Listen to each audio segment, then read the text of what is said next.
You are now tuned in to the Black Death 101 podcast, where the streets talk and issue comes knocking and takes possession. This ain't just a podcast, baby. It's a revolution with rhythm. Now let's get into it.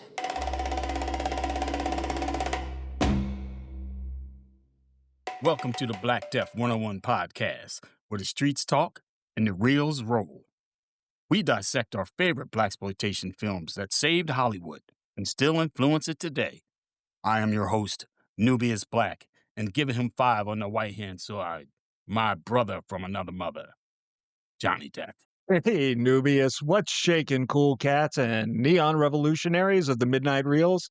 I'm Johnny Death, and you're tuned in to the funkiest podcast, Black Death 101, where we slide through the grindhouse and find the truth between the frames. And before we get started, spoiler alert, if you didn't see any of these movies, allow us to open those funky gates of black cinema. Also, please like, subscribe, and share. And be forewarned, these movies use racially charged language.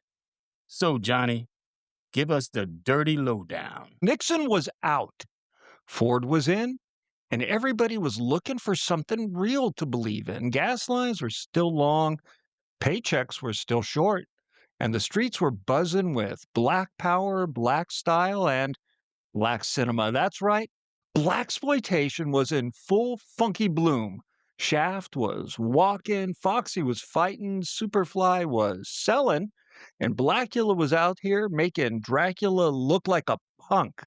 The soundtracks were hotter than hell. The stories were fast, furious, and finally free. But as black cinema was finding its voice, one movie crossed the line between the church and the grindhouse. A movie that brought gospel to the gutter and found the devil in the details. And that movie is Abby, the so-called Blaxorcist. The film Warner Brothers tried to erase from history. We open with Dr. Garnett Williams saying goodbye to some students as he prepares to leave for Africa. His students gift him with a big old cross, shined to a mirror finish. Meanwhile, his son is a minister, and he's married to Abby.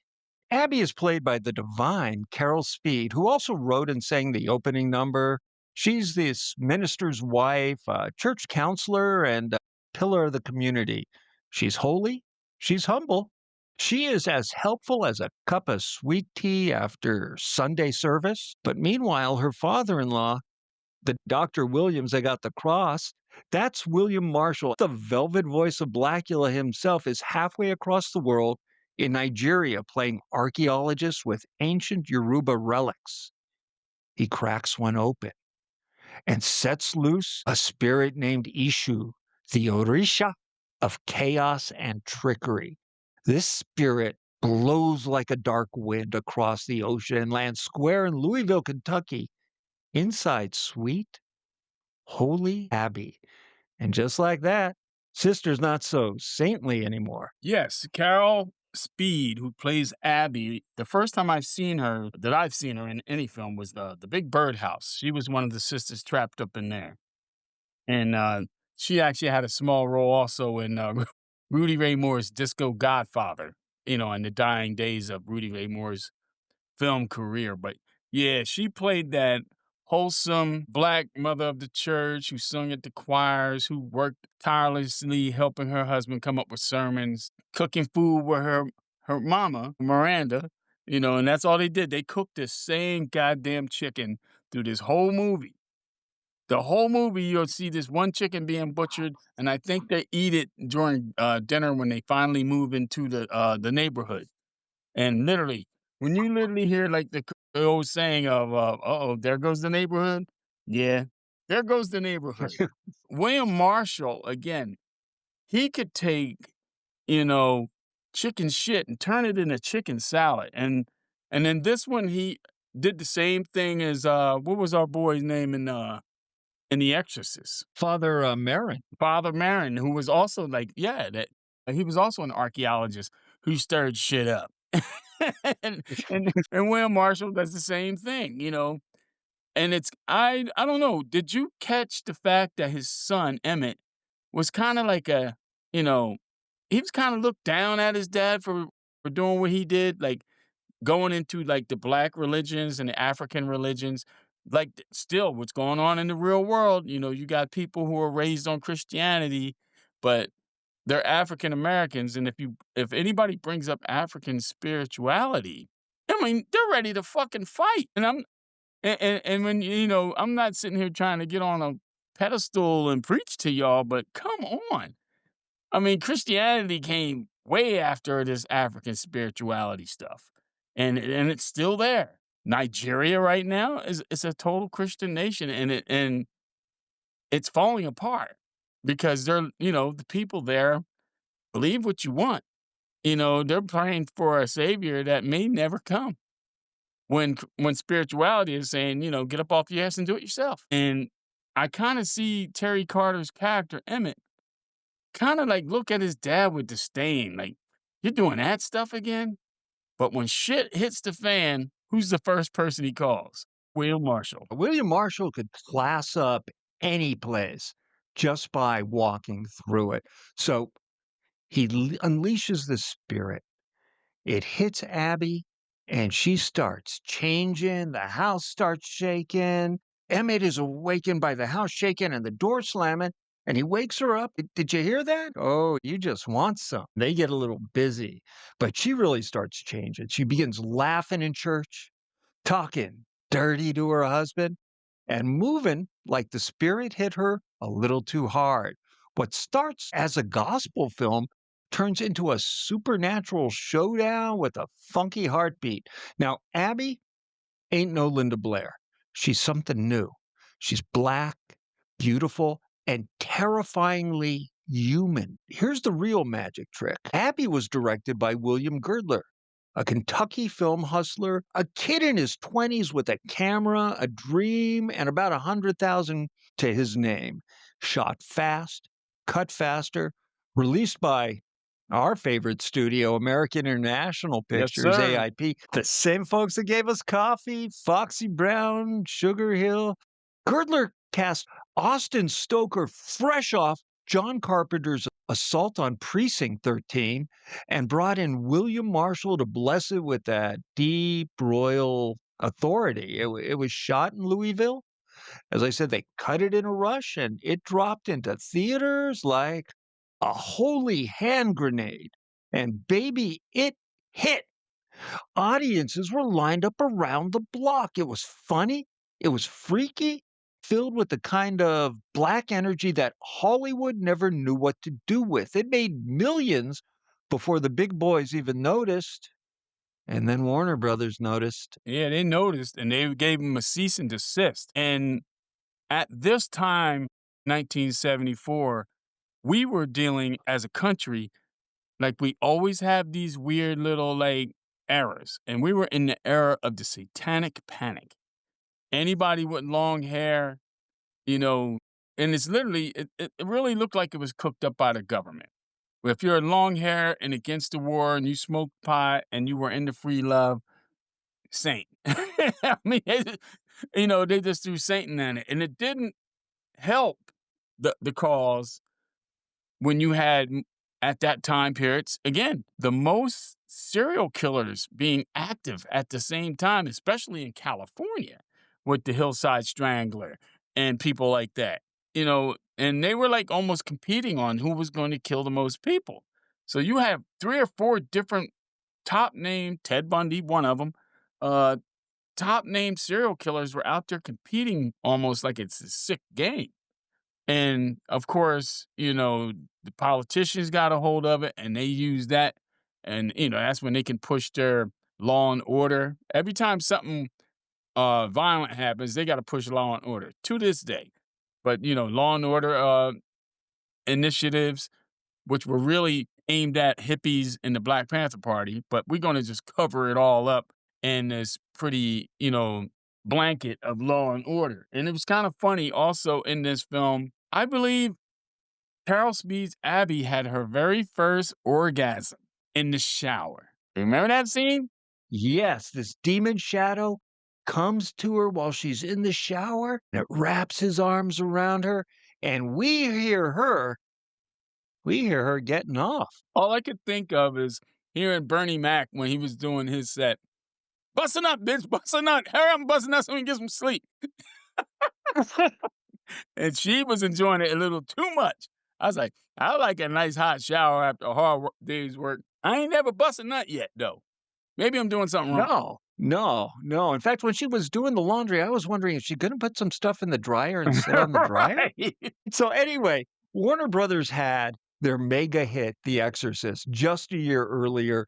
This is the key to triggering America's satanic panic. And this was The Exorcist, the highest grossing horror film ever.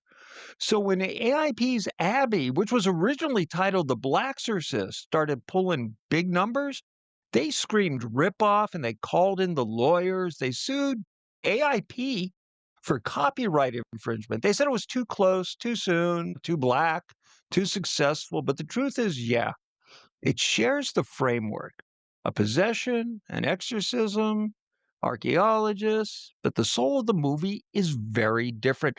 The Yes. Exorcist was essentially about innocence corrupted. Abby, I feel, was about repression set Yes. free. She was very sexually repressed, being brought up in the church, marrying into the church. Her mom was always lockstep with her, preaching the word. And she really looked, and even the brother said, Abby was a bit of an oddball, but the church kept her in line. And when he said that, repression kicked right into me. I was like, this woman is so sexually repressed. And that, even when things started acting kind of wacky, where the husband, played by the great Terry Carter from Battlestar Galactica's Colonel Ty, the Yes. original, when he looked like he was like, maybe if I play along, maybe that's what she wants and she'll straighten the fuck up. And he came out there talking all like he's a Zulu warrior and all that shit. And she fucking grabbed him by the balls and was ready to fucking make him choke on him. Remember that? God damn. Man, when Ishu takes over, she doesn't just curse and contort, she punches the shit out of Emmett. She liberates herself from everything the world told her to be. In my book, that's not plagiarism, baby. That's revolution. And still, Warner Brothers had the money. AIP didn't. So Right, they right. settled. The film was pulled. The prints were snatched right off projectors. But you can't sue a spirit. And Abby went underground. It lives on bootlegs, whispers, grainy VHS copies, pressed like secret scripture. Because Abby, again, ain't just about a woman haunted by evil. It's about a woman breaking free of every rule written for her. The church tells her to serve, society tells her to smile. The moment she acts out, they say she's possessed. Because the real terror here ain't Satan, it's a free black woman. Right, When Ishu right. moves through her, she's not blaspheming. She's bearing witness. She's not cursing God. She's calling out every chain that ever tried to hold her. And Carol Speed, she plays it raw, eyes wild, voice swinging between prayer and pleasure and scary voices. And it's really kind of messy. It's human. It's holy in its own twisted way. And that's why it still hits.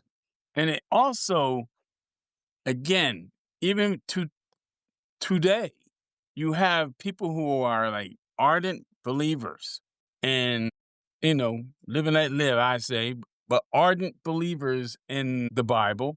They believe in God. They believe in Jesus Christ. They believe in, Mary and all the stories and the parables within. But they don't like to talk about the devil. You can't have an all good scenario without having a so-called all evil scenario. It's in the same book, but those are the chapters no one likes to talk about. Terry Carter's character, Reverend Emmett, seems to be, he's always preaching the positive. He's preaching, the world is a messy place, but if you just put your head down and get on your knees and you pray and you work hard, you will die and go to heaven and you will have, the land of milk and honey and golden sidewalks and you're living in a mansion and all that. Poor Carol Speed is like, you could see her blank look in her eyes, like she's nodding her head, yes, in agreement, but something on the earthly plane in this woman is missing. She is definitely sexually repressed because what is the first thing she does when she starts acting out? Again, we talked about her having her first orgasm in a shower. You know, it took a shower to give this woman an orgasm, and she act like she never had one before. Like she didn't know how to act when she snapped out of it, you know, and she wanted more. And so when she's going on the prowl, she's going on the prowl and she's attacking men and raping men, like the dude in the limo. She's raping men. You know, I guess that's a good way to go. You come and go at the same time because Abby ain't one to be fucking around with. She will take what she thinks is due. And poor Terry Carter, again, doesn't believe in anything, which is weird. He's a believer in the Bible, he's a believer in church, but he doesn't believe in evil. The weird part is, I don't think this demon was evil. Like they said, he was a trickster god. He was a Loki. He was just in her body and giving her what she really wanted deep in her own mind and psyche. And Terry Carter didn't know how to handle that shit. Like, No, no. In fact, he's given a sermon shortly after she first gets possessed. And she starts coughing and retching and choking, and her friends go to kind of take her outside to get some air, and she fricking throws the guy right through the church door, jumps on him. She's foaming at the mouth. It's can't be sure. Some foam, some fake blood, but underneath all that grindhouse chaos, there beats a sermon about control, race, and release. and place. Yes, and it still rings true 50 years later. And Abby, as the vessel of this spirit, I mean, man, what is when she attacks somebody, especially a man, what does she go after? She goes right after his manhood. And she not only is she's going after it, she is actually, you know, if she's not going after it physically, she's insulting her man mentally, like, or any man. Like, do you even think you got enough to satisfy Abby? Abby ain't playing games with no little boys. You got to have a certain amount of, institute to get with Abby. She's totally like emasculating the men in a sense, where the man can sit there and act like he's. It's funny, the men that she's seducing, they think they're in control. They're not. Ishu is in control. No. Ishu is manipulating the whole ball game, and Abby's just along for the ride, literally. And then when shit is done, Ishu will dispose of you. He would either kill you or rip your fucking balls off, because that's what he's doing. And again, Reverend Emmett, I think she's on drugs. We need to put her in the hospital. Yeah, see how that worked out. Austin Stoker, her brother, Cass, the police detective tells him, no, she never did drugs, but she's acting odd. I mean, she's counseling a couple at home. And as soon as Emmett walks in and says, how are things going?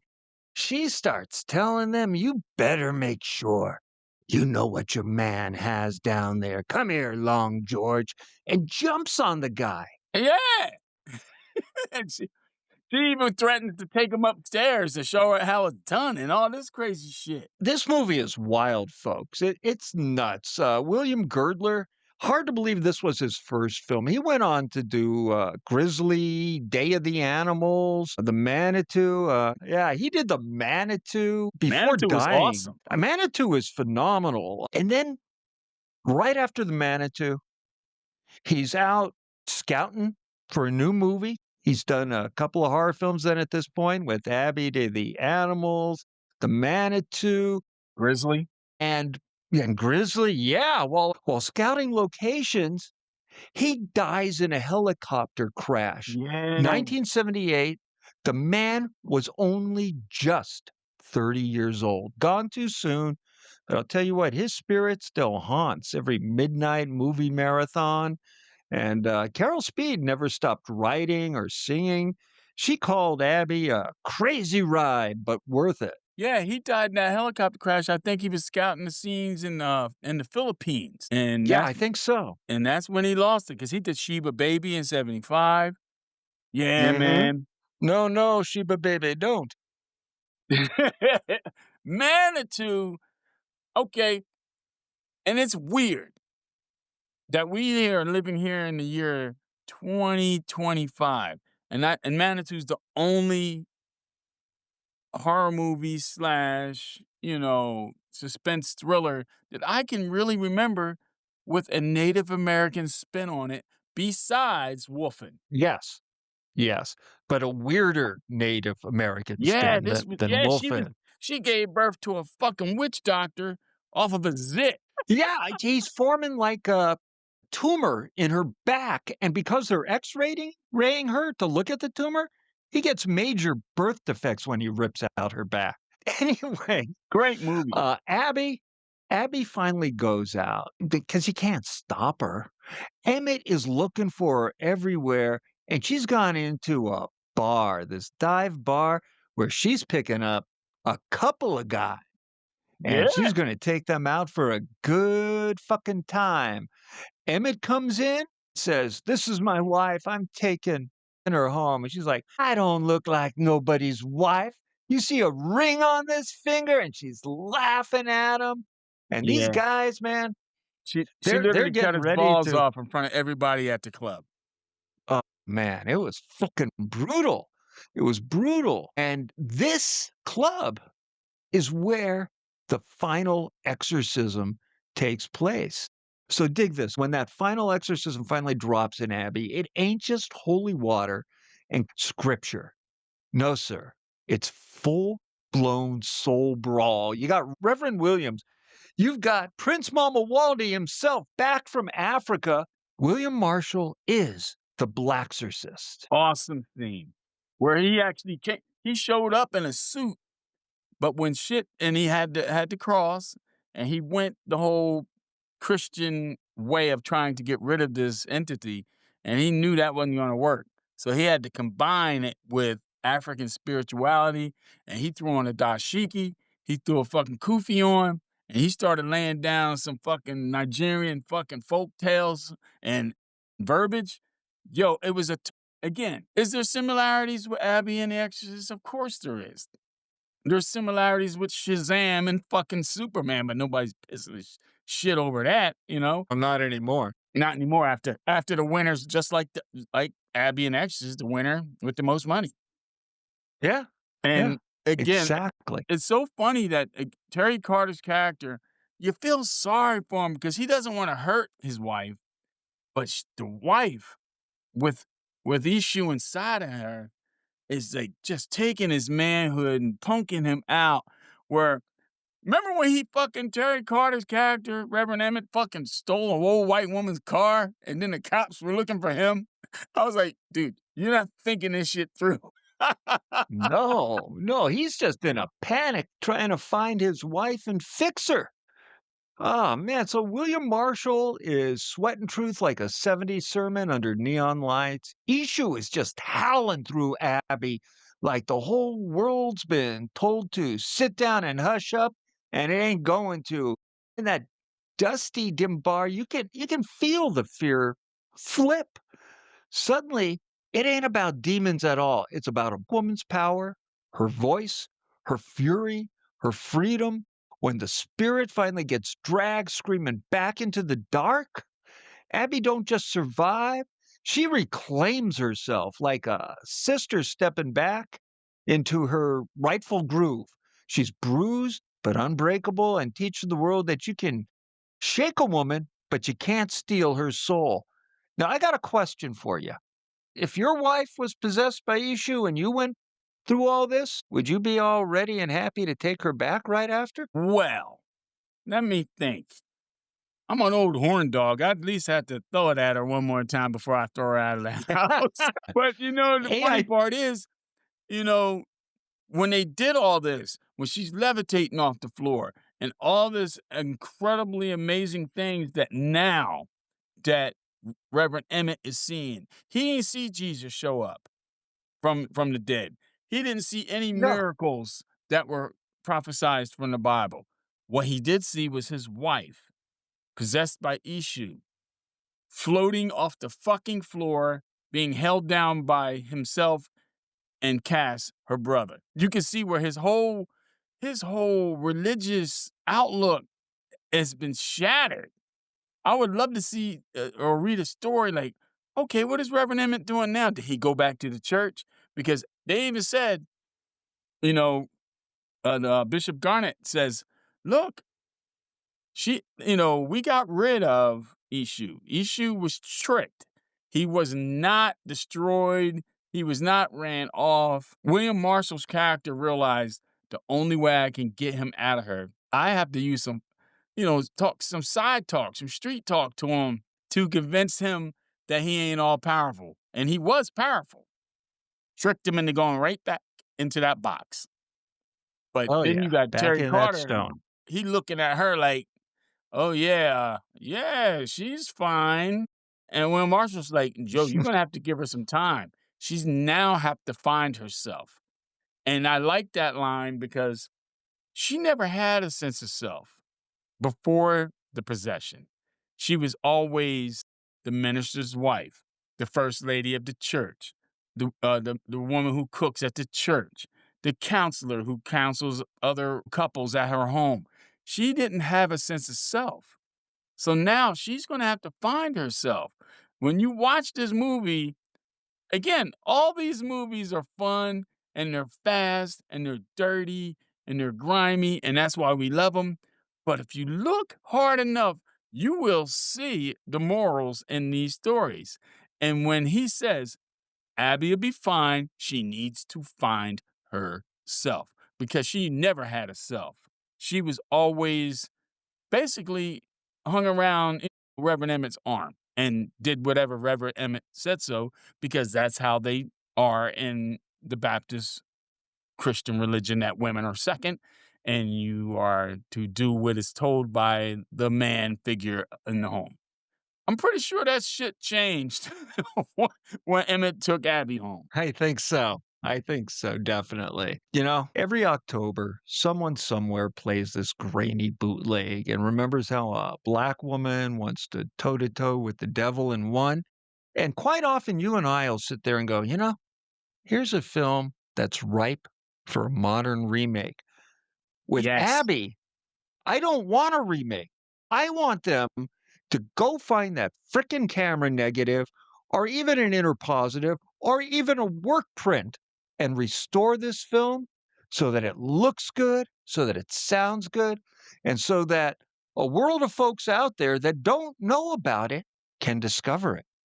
This film deserves that, especially after the way it was treated, with AIP just caving in to Warner Brothers' demands. Yeah, I mean, I would like to see Hyperion take it and see if they could find any of these prints and put this together. I mean, I would like to see a remake, but it would have to be hard. But people need to see the original the way it was filmed.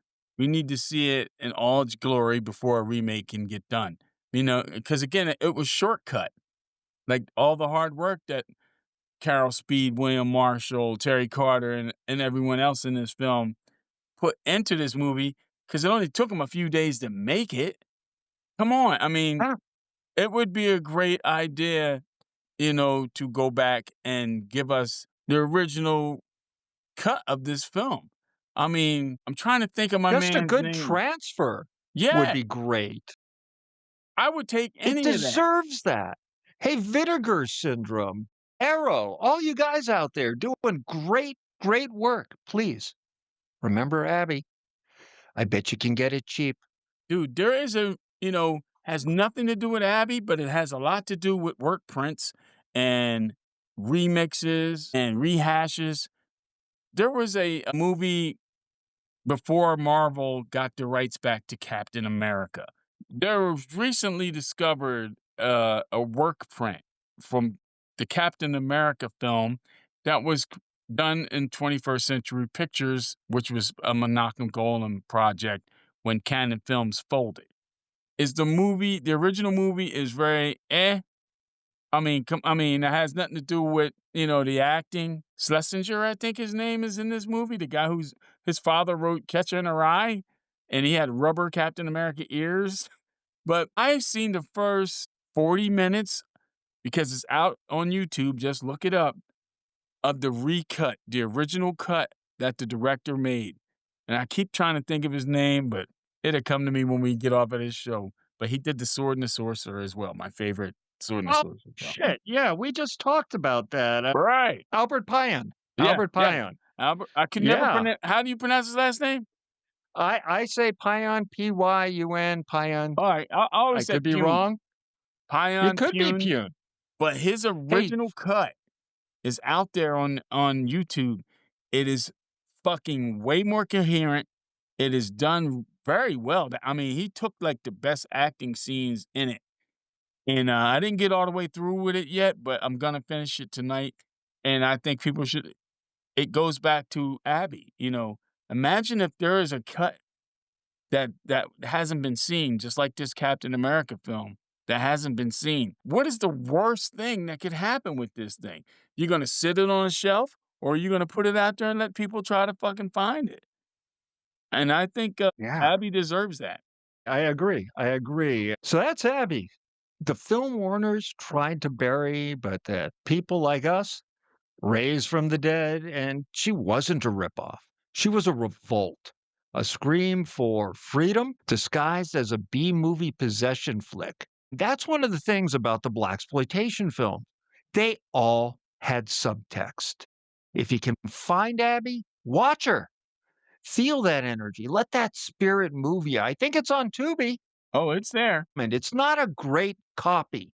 There are no good copies, but it's definitely watchable. I think you'll like it. You'll be glad you watched it. So watch her, feel the energy, let that spirit, let issue move you, because some movies aren't just watched, they're summoned. And Abby sure as hell was one of those movies for me. Sure was with me as well. I mean, after watching Abby, trust me, you'll look at Alka-Seltzer totally different. And again, I just, in closing of this film, again, before we get to the end, like, subscribe, give us some thumbs up, give us some ideas of what you think we should do next, because this is our scary part of the year, and it's all done after Abby for now. But, go That's on right. Spotify, go on Apple Podcasts, go on YouTube, check us out. Again, I keep promising Rate us videos. 5 stars. Rate us the 5 stars. Shit, give us the 5-star frog splash. We'll take it. And before we close, I just have one thing I want to say about Abby is I hope the bar owner got compensated for the fucking damage that they did in this bar after throwing everybody out. So, next time on Black Death 101, as you said, we're going to leave our haunted theater, and I say we travel to Harlem with a bale of cotton. Ooh, is it Cotton Comes to Harlem? I think it is. With the great Ozzie Davis? It's so good. Great movie. This movie, Cotton Comes to Harlem. Watch this movie, please. Watch it now. After you watch Abby, of course. Watch Cotton Comes to Harlem. And then when we give you our verbal diatribe of what we think this movie is about, there's one thing you're going to remember, and I'm going to say it now. It was literally an audio video application for jobs of the future. Everybody in Yes. this movie fucking went on to do something. You're damn right. So I guess it's about time for us to sign off from our church's cinema, where every sermon's got a groove and every ghost got soul. We'll be back. We will be back, and he will be white, and I will be black, and we will do this again. Same black time. Same black channel. Peace. I have so much fun doing this shit. So do I. So do I.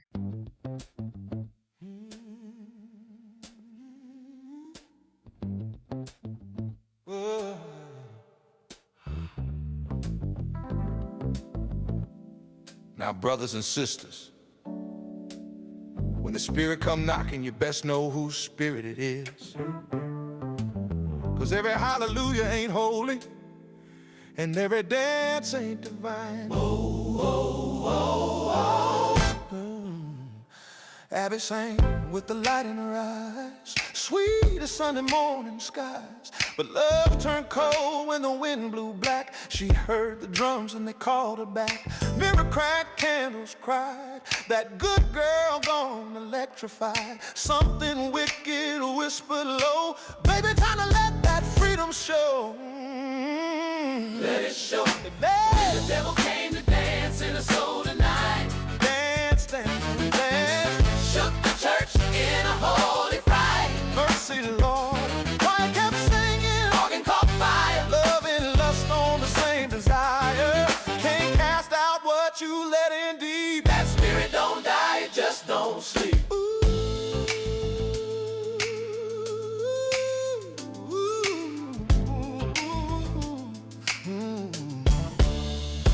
Bishop prayed till the floorboards broke, sweating out demons in a cloud of smoke. She laughed so loud the rafters fell. Said, God and I got secrets to tell. Cross turned sideways, light went dim. Faith and fear both fought for him. She's caught between salvation's flame and the body that won't call his name. The devil came to dance in a soul tonight. Turn that gospel groove to blind and light. In a voice line.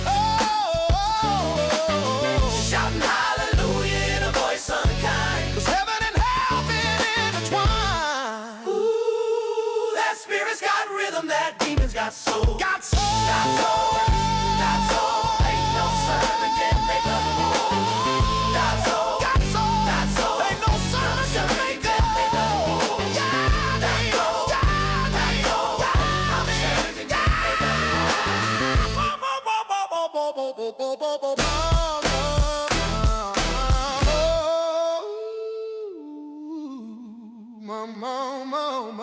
Morning break, she's on her knees, whispering prayers through the willow tree. Somewhere deep where the soul gets hot. That old dark rhythm ain't forgot.